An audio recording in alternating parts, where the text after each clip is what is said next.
केंद्रीय विद्यालय मंडी परिसर में परीक्षा पर चर्चा कार्यक्रम का आयोजन किया गया, जिसमें स्कूल के बच्चों ने हिस्सा लिया और प्रधानमंत्री नरेंद्र मोदी के परीक्षा पर चर्चा कार्यक्रम का लाइव कार्यक्रम देखा। परीक्षा पर चर्चा कार्यक्रम के तहत केंद्रीय विद्यालय मंडी में केंद्रीय स्वास्थ्य मंत्री मनसुख मांडविया ने शिरकत की। वहीं उनके साथ नेता प्रतिपक्ष जयराम ठाकुर और मंडी के 9 विधायक समेत भरमौर और आनी के विधायक भी मौजूद रहे। आप अपनी पढ़ाई पर कैसे ध्यान केंद्रित करें? माननीय सर, मेरा आपसे यह प्रश्न है कि हम और बच्चों, आपकी तालियां बजती रहनी चाहिए।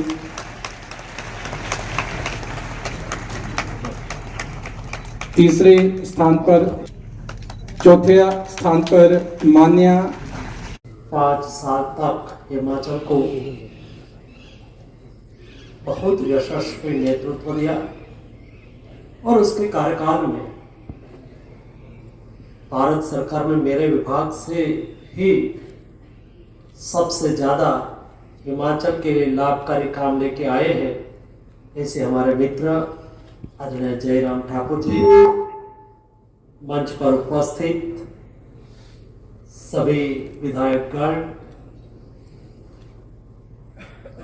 प्रिंसिपल जी, ऑफिसर्स, स्टूडेंट भाई और बहनों, प्रधानमंत्री जी जब स्टूडेंट्स से संवाद कर रहे थे, आप जैसे स्टूडेंट जब प्रधानमंत्री जी को प्रश्न पूछ रहे थे, उस वक्त मेरे मन में आ रहा था कि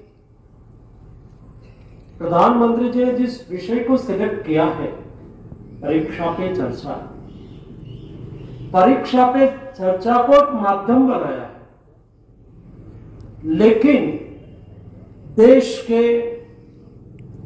के निर्माण के लिए, देश के भविष्य के लिए 2 पहलू बहुत महत्वपूर्ण है।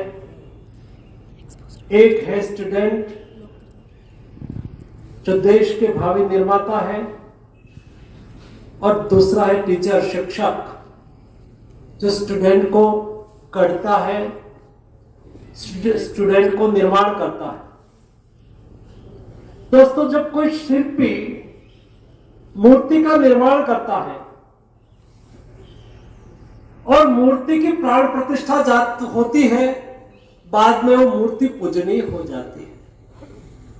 प्रधानमंत्री जी का यह भाव था कि शिक्षक और स्टूडेंट, उसके साथ संवाद के माध्यम से सोसाइटी, समाज को प्रेरणा देना, एक ऐसा समाज निर्माण होता था जो समाज अपने आप ही हील हो जाता था। हील होना मतलब अपने आप को स्वस्थ कर लेता था। कैसी ये सामाजिक व्यवस्था थी जो हमारे पुरखों ने हमें विरासत में दी। एक परिवार हो, 3-4 भाई हो, सभी साथ में रहते हो, एक साथ में खाना खाते हैं, एक साथ में रहते थे, और छोटे छोटे बच्चे, कभी उसकी माँ ने उसको छोटी सी सजा कर दिया, मार दिया, तो बच्चे दौड़ते उसकी दादी के गोद में जाता था और दादी को कहता था मेरी मम्मी ने मुझे मार दिया। तब दादी उसको कहती थी, हलवी से बता देती थी कि मैं तेरी मम्मी को डांटूंगा, तेरी मम्मी को मारूंगा। बच्चे चुप हो जाते थे, शांत हो जाते थे। ये हीलिंग व्यवस्था नहीं रही। इसलिए मोदी जी ने ये प्रयास किया है कि समाज में जो हमारी न्यू जनरेशन है, हमारे स्टूडेंट है, उसको कैसे पालना चाहिए। एक एजुकेशन होता है फॉर्मल, जिसको हम परसेंटेज के साथ जोड़ते हैं। शासन और शासक कैसे होना चाहिए, आदर्श शासन व्यवस्था कैसी होती है, आदर्श अर्थव्यवस्था कैसी होती है, कल्याण राज्य निर्माण करने के लिए क्या करना चाहिए, ऐसा चाणक्य ने सिखाया है।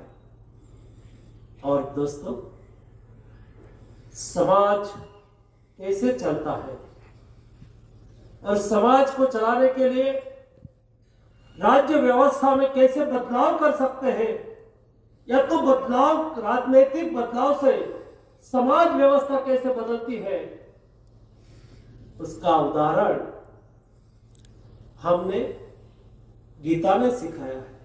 वे ऑफ लाइफ, जीवन जीने की पद्धति महाभारत और गीता से हमें जीवन